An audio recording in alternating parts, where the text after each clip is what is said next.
अस्सलाम वालेकुम। इस वीडियो में हम देखेंगे will technology spare the planet. क्या टेक्नोलॉजी प्लैनेट को बचा सकती है। यहाँ पर कौन से प्लैनेट की बात हो रही है? यहाँ पर अर्थ की बात हो रही है। तो क्या टेक्नोलॉजी अर्थ को बचा सकती है या नहीं बचा सकती, और अगर बचा सकती है तो किस तरह से बचा सकती है? तो ये अब हम देखेंगे इस वीडियो के अंदर। तो चलें स्टार्ट करते हैं। टेक्नोलॉजी को टू एज सोर्ड कहा जाता है अगर हम ग्लोबल चेंज और अर्थ सिस्टम की टर्म्स में देखें इसको, ठीक है। जैसे कि जो बैड टेक्नोलॉजी है, या फिर अगर टेक्नोलॉजी को सही से अप्लाई नहीं किया जा सकता किया जाता, या उसको जो है वो बहुत ज़्यादा यूज़ किया जाता है, अनकंट्रोल्ड यूज़ होता है टेक्नोलॉजी का, तो उसकी वजह से क्या है कि इन्वायरमेंटल डिग्रेडेशन हो सकती है, इन्वायरमेंट पे नेगेटिव इफेक्ट्स हो सकते हैं अगर हम सिंपल वे में इसको देखें, ठीक है। लेकिन अगर टेक्नोलॉजी का जो है वो बेहतर तरीके से, अच्छे तरीके से यूज़ किया जाता है, तो उसकी वजह से जो बहुत सारे जो इन्वायरमेंट पे जो नेगेटिव इफ़ेक्ट्स पहले पड़ रहे थे, उसके बैड मतलब कि बैड टेक्नोलॉजी की वजह से जो पड़ रहे थे, तो उन इफ़ेक्ट्स को रिवर्स किया जा सकता है कि अगर हम जो है वो बेहतर तरीके से टेक्नोलॉजी को यूज़ करेंगे तो, ठीक है। तो अब इसके अंदर क्या है कि मेजर एक चीज़ आती है कि इस टेक्नोलॉजी को कहाँ यूज़ करना है, कैसे यूज़ करना है, ठीक है, और कब यूज़ करना है। तो ये तीन जो है वो मेन क्वेश्चंस हैं जो हम इस टॉपिक के अंदर कवर करेंगे कि जो टेक्नोलॉजी है उसका यूज़ कहाँ करना है, कब करना है और कैसे करना है। ये तीनों चीज़ें बहुत ज़्यादा मैटर करती हैं, ठीक है। तो चलिए अब हम देखते हैं कि किस तरह से अर्थ के ऊपर कि कहाँ पर हम टेक्नोलॉजी को यूज़ करेंगे तो उसकी वजह से अर्थ पे ज़्यादा अच्छा इफेक्ट पड़ सकता है। तो होता क्या है कि दुनिया में कुछ ऐसे रीजन्स हैं, कुछ ऐसी जगह हैं जहाँ पर अगर थोड़ा सा भी कोई चेंज आता है, अगर थोड़ा सा भी कुछ होता है, तो वो क्या है कि उसकी वजह से बाकी रीजन्स पे भी इफ़ेक्ट पड़ता है, ठीक है। तो यानी कि कुछ ऐसे रीजन्स होते हैं जो कि बाकी रीजन्स पे भी उनका मतलब कि अगर वहाँ पर कोई चेंज आता है तो बाकी रीजन्स पे भी इफ़ेक्ट होता है, ठीक है। ऐसे पर्टिकुलर प्लेसेस और पर्टिकुलर रीजन्स हैं जहाँ पर अगर हम चेंज करेंगे तो वहाँ पर तो उस जगह पर तो इम्पैक्ट होगा ही, बल्कि पूरे जो अर्थ सिस्टम है उस पर भी उसका इम्पैक्ट होगा, ठीक है। तो होता क्या है कि अभी तक जो रिसर्च वगैरह है, अभी तक जितना समझा गया है, उस हिसाब से जो ट्रॉपिक्स और हाई लैटिट्यूड्स वाले जो एरियाज़ हैं अर्थ की, जब हम बात करें तो ट्रॉपिक्स और हाई लैटिट्यूड वाले एरियाज़ हैं, वहाँ पर अगर कोई चेंज आता है तो उसका ज़्यादा इफेक्ट पड़ता है बजाय इसके टेम्परेट जोन्स के। तो अब ट्रॉपिक्स और हाई लैटिट्यूड एरियाज़ क्या होते हैं, इसके लिए हम यहाँ पर देखते हैं कि ये इक्वेटर है, ठीक है। अब यहाँ ये जो एरियाज़ हैं ये क्या हैं, ट्रॉपिक्स हैं, ठीक है। ये क्या है, ये ट्रॉपिक्स हैं। ये क्या है, ये टेम्परेट हैं। और ये क्या है, ये पोलर हैं, ठीक है। यानी कि ये जो एरिया है ये सन के ज़्यादा पास होता है, ये एरिया जो है वो सन से थोड़ा दूर होता है, और ये एरिया जो है सन से ज़्यादा दूर होता है। तो हाई लैटिट्यूड यानी कि जो पोलर रीजन्स होते हैं और जो ट्रॉपिक्स लो लैटिट्यूड वाले रीजन्स होते हैं, वहाँ पर अगर कोई चेंज आता है तो उसकी वजह से जो अर्थ है उस पर ज़्यादा इम्पैक्ट पड़ता है बजाय इसके कि अगर टेम्परेट जोन में कोई चेंज आए, ठीक है। तो इससे हमें क्लियर हो गया कि अगर हमने कोई टेक्नोलॉजी का यूज़ करना है तो हमने कौन से एरियाज़ में करना है, ट्रॉपिक्स में और हाई लैटिट्यूड्स में। आगे हम एग्जांपल के साथ देखते हैं कि जो है अमेज़ोनिया, ठीक है। अमेज़ोनिया में जो अगर रीफॉरेस्टेशन की जाती है, मींस कि वहाँ पर अगर लैंड को मेंटेन किया जाता है, वहाँ पर मज़ीद दरख्त वगैरह लगाए जाते हैं, ठीक है, तो उसका जो है वो ज़्यादा इफेक्ट पड़ेगा, वो ज़्यादा इंपॉर्टेंट है बजाय इसके कि नॉर्थ अमेरिका में किया जाए जो कि एक टेम्परेट रीजन है, ठीक है। उसके अलावा देखा गया कि अमेज़ोन के अंदर जो डिफॉरेस्टेशन हुई, ठीक है, तो उसने क्या किया, उसने वेस्टर्न हेमिस्फीयर में भी जो क्या कहते हैं एटमॉस्फेरिक सर्कुलेशन पैटर्न्स हैं उनको चेंज किया, ठीक है। और मींस के दूसरे जो मतलब कि जो दुनिया के जो दूसरे इलाके हैं वहाँ पर भी इसका क्या है, वहाँ के क्लाइमेट पे भी जो है इसका अफेक्ट पड़ा था, ठीक है। अच्छा, उसके अलावा ये देखा गया कि डिफॉरेस्टेशन अमेज़ोन के अंदर जब अमेज़ोन के अंदर डिफॉरेस्टेशन हुई तो उसकी वजह से क्या होता है, मतलब कि अगर अमेज़ोन में जो डिफॉरेस्टेशन होती है तो उसकी वजह से जो सेंट्रल अफ्रीका और साउथ ईस्ट एशिया वहाँ पर भी रेनफॉल पैटर्न चेंज हो सकते हैं। तो इसका मतलब हम देख रहे हैं कि जो अमेज़ोन है यहाँ पर अगर कोई चेंज आ रहा है तो उसकी वजह से जो बाकी जो एरियाज़ हैं वहाँ पर भी क्या हो रहा है, वहाँ पर भी अफेक्ट पड़ रहा है, ठीक है। और जो अमेज़ोन ये है कहाँ पे, ये ट्रॉपिक्स में है, ठीक है। तो जैसे भी हमने पीछे देखा था कि ट्रॉपिक्स में अगर कोई चेंज आएगा तो उसकी वजह से ज़्यादा अफेक्ट पड़ेगा, ठीक है, बजाय इसके कि जो टेम्परेट रीजन्स हैं, जैसे भी हमने नॉर्थ अमेरिका की बात की, वहाँ पर अगर कोई चेंज आएगा, ठीक हो गया। अच्छा, उसके बाद जो है यूरोपियन और नॉर्थ अमेरिकन टेम्परेट जोन्स में जो डिफॉरेस्टेशन हुई पुराने ज़माने में, ठीक है, उसके बाद उन्होंने दोबारा जो है वो डिफॉरेस्टेशन पहले हुई, फिर रिफॉरेस्टेशन की और सब कुछ किया उन्होंने वहाँ पर, मज़ीद टेक्नोलॉजीज़ को यूज़ किया वगैरह। तो इन सारी चीज़ों का इतना ज़्यादा इम्पैक्ट नहीं पड़ा जितना सिर्फ खाली अमेज़ोनिया की डिफॉरेस्टेशन का जो अर्थ है उस पर इम्पैक्ट पड़ा। तो इससे हमें क्या चीज़ पता चली, ये 2-3 एग्जांपल से हमें क्या चीज़ पता चली कि जो अमेज़ोन है जो कि कहाँ है, ट्रॉपिक्स में है, उसमें अगर कोई चेंज आ रहा है तो उसकी वजह से जो अर्थ है उस पर ज़्यादा इम्पैक्ट पड़ रहा है। तो अगर हमने कोई टेक्नोलॉजी यूज़ करनी है, अगर हमने क्या कहते हैं रीफॉरेस्टेशन करनी है, ठीक है, अगर हमने वहाँ पर कोई मज़ीद अच्छी फार्मिंग टेक्निक्स यूज़ करनी है तो हमें कहाँ पर यूज़ करनी है, हमें अमेज़ोनिया में यूज़ करनी है, ठीक है, बजाय इसके कि हम जो टेम्परेट जोन वाले एरियाज़ हैं वहाँ पर हम यूज़ करें। अच्छा, नेक्स्ट हमारा क्वेश्चन है व्हेन, कि इनको हम अब हम जो अपना काम है, जो भी हमने अपना टेक्नोलॉजी को यूज़ करना है वो हमने कब करना है, ठीक है। तो यहाँ पर एक चीज़ पहले हम थोड़ा सा देख लेते हैं कि जो टेरेस्ट्रियल और मरीन सिस्टम्स हैं यहाँ पर, ये अभी फ़िलहाल ना हमें फ्री में हमारा काम कर रहे हैं।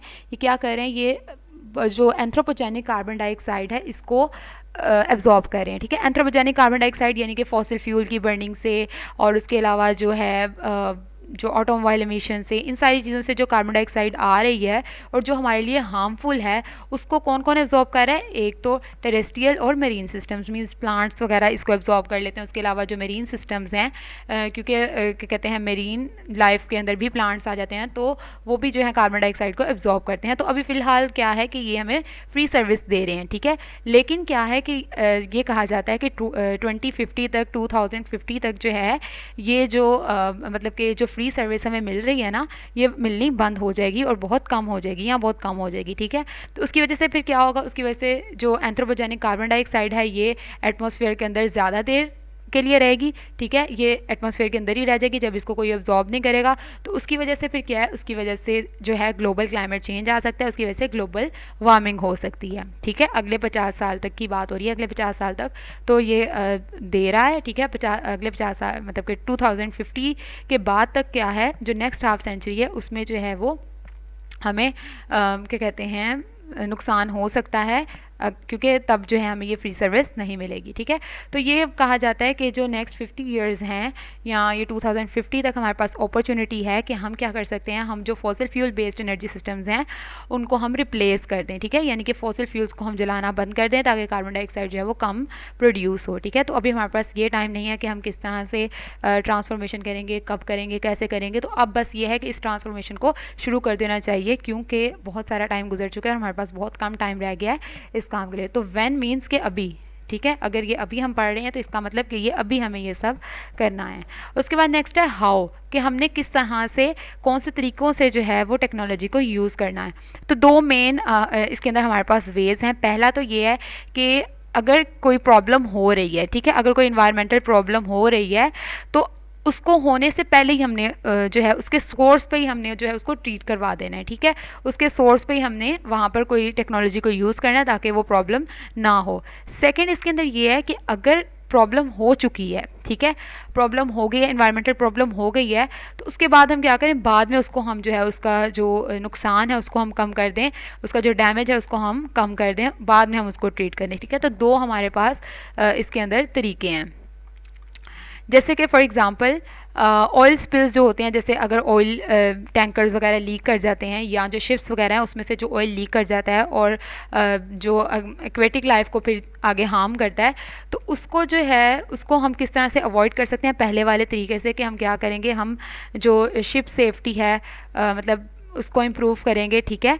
मींस क्या है कि हम देखेंगे कि किसी तरह की कोई लीकेज ना हो। उसके अलावा यहाँ हम जो मतलब कि हम री राउटिंग करेंगे जो मतलब ट्रैक्स वगैरह उनकी, ठीक है। तो इस तरह से हम क्या है उसको कंट्रोल कर सकते हैं कि ऑयल स्पिल्स हो ही ना। तो ये मेरे ख्याल से बेहतर है, बजाय इसके कि एक दफ़ा ऑयल स्पिल्स हो जाए तो उसके बाद हम कोई ऐसी टेक्नोलॉजी यूज़ करें कि वहाँ से वो ऑयल स्पिल्स रिमूव हो जाए या उनका जो हार्मफुल इफेक्ट है वो ना पड़ सके, ठीक है। तो क्लियरली हमें क्या पता चल रहा है कि जो प्रोएक्टिव अप्रोच है, प्रोएक्टिव अप्रोच मतलब कि प्रॉब्लम को होने से पहले ही जो ट्रीट कर देती है, ठीक है, वो ज़्यादा बेहतर है, बजाय इसके कि जो हम so called end of pipe technologies को यूज़ करें। मींस कि एक दफ़ा प्रॉब्लम हो गई है उसके बाद हम उसको करें। अब यहाँ पर चूँकि हम इन्वायरमेंटल प्रॉब्लम की बात करें तो यहाँ पर हमें पता होना चाहिए कि जो इन्वायरमेंटल प्रॉब्लम है ये कॉम्प्लेक्स होती हैं, एक्सटेंसिव है और लॉन्ग लास्टिंग है, ठीक है। यानी कि इन्वायरमेंटल प्रॉब्लम की वजह से क्या है कि एक ग्लोबल क्लाइमेट चेंज आ जाता है, पूरी दुनिया पे उसका असर पड़ता है, तो उसको जो है उसको जो है वो चेंज करना बाद में या उसको बाद में ट्रीट करवाना इतना ईजी नहीं होता है, ठीक है। तो इसका मतलब ये कि इन्वायरमेंटल प्रॉब्लम्स को जो है वो प्रोएक्टिवली हमें सॉल्व करना हमारे लिए ज़रूरी है, ठीक है, कि उसको प्रॉब्लम को जो है होने से पहले पहले ही हमें ट्रीट करवाना है, मतलब उसके होने से पहले पहले ही हमें प्रिकॉशंस लेनी है, ठीक है। तो मीन्स के ग्लोबल चेंज जब एक दफ़ा आ गया तो उसके बाद हमारे पास कोई ऐसा रास्ता नहीं है कि हम उसको जो है दोबारा से ठीक कर लें, यानी कि end of pipe technologies means जो मैंने आपको पहले बताया कि एक दफ़ा जब प्रॉब्लम हो जाती है तो उसको सॉल्व कर लें, तो ये हमारे पास फिर ये इतनी ऑप्शन नहीं रहती, ठीक है। अब यहाँ पर एक जियो इंजीनियरिंग सोल्यूशंस यूज़ किए जाते हैं, जियो इंजीनियरिंग टेक्निक्स यूज़ की जाती हैं, जिसके अंदर क्या है कि ग्लोबल चेंज को मींस के ट्रीट करवा समझ लें कि यहाँ पर हम एक ट्रीट करने की कोशिश करते हैं कि एक दफ़ा प्रॉब्लम हो गई है तो, जैसे कि इसमें एग्जांपल है इंजेक्शन ऑफ एरोसोल्स। एटमॉस्फेयर के अंदर एरोसोल्स को इंजेक्ट किया जाता है ताकि ग्रीन हाउस गैसेस के इफेक्ट को कम किया जा सके और वहाँ पर क्लाइमेट को कूल किया जा सकता है। लेकिन ये जो जियो इंजीनियरिंग अप्रोचेज़ हैं ये जो हैं वो डेंजरस भी होती हैं। तो इसका मतलब ये कि क्या कहते हैं हाउ के अंदर क्या है कि हमने क्या करना है, हमने प्रॉब्लम को होने से पहले ही सॉल्व करना है, हमने उस प्रॉब्लम को होने ही नहीं देना, ठीक है। तो सिंपल इसका आंसर ये है। तो समरी एक दफ़ा हम देख लेते हैं कि technology can indeed spare the planet, technology planet को ट्रीट कर सकती है, प्लैनेट को बचा सकती है, ठीक है। पहली चीज़ ये कि जो हम ट्रांसफॉर्मेशन कर रहे हैं, हम जो भी चेंज कर रहे हैं, हम जो भी टेक्नोलॉजी यूज़ कर रहे हैं, पहली चीज़ ये कि वो ह्यूमन के लिए भी ठीक होनी चाहिए, ठीक है, उनकी बेटर लाइफ के लिए भी ठीक होनी चाहिए। दूसरी चीज़ ये कि वो अर्थ के एनवायरनमेंट को भी प्रोटेक्ट कर रही हो, ठीक है। अच्छा, तो इसके अंदर क्या है कि ट्रांसफॉर्मेशन जो भी हो रही है वो सब नेशंस के लिए एक्सेसिबल हो। मींस ये नहीं कि जो अमीर अमीर कंट्रीज़ हैं, जो डेवलप्ड कंट्रीज़ हैं, वो सब कर लें, वो सब टेक्नोलॉजीज़ यूज़ कर लें, जो अंडर डेवलप्ड कंट्रीज़ हैं या जो डेवलपिंग कंट्रीज़ हैं वो ना कर सकें, ठीक है। उसके अलावा जो ट्रांसफॉर्मेशन है वो हमने ये देख के करनी है कि हमने कौन से एरिया में करनी है, अर्थ के कौन से पार्ट पे करनी है, जिससे जो है वो ज़्यादा बेहतर इफेक्ट आ सके, ठीक है। और तीसरी जो हमने चीज़ क्या थी देखी कि किस तरह से करनी है, हमने प्रॉब्लम को होने से पहले ही जो है वो सॉल्व करना है, ठीक हो गया। तो ये सारा था हमारा will technology spare the planet कि हम किस तरह से टेक्नोलॉजी को यूज़ करेंगे, कब करेंगे और कैसे करेंगे, ठीक है। तो उम्मीद है आपको इसकी समझ आई होगी। अगर आपको वीडियो अच्छी लगी है तो वीडियो को लाइक करें और चैनल को सब्सक्राइब भी कर दें। उसके अलावा मैं इंस्टाग्राम का जो लिंक है और फेसबुक का जो लिंक है वो नीचे डिस्क्रिप्शन में मेंशन कर दूँगी। अगर आपको इस सब्जेक्ट की बुक भी चाहिए तो आप जो है वो मुझे मेल कर सकते हैं, आप मुझे इंस्टा पे मैसेज कर सकते हैं या फिर आप फेसबुक पे कांटेक्ट कर सकते हैं, ठीक है। Thank you.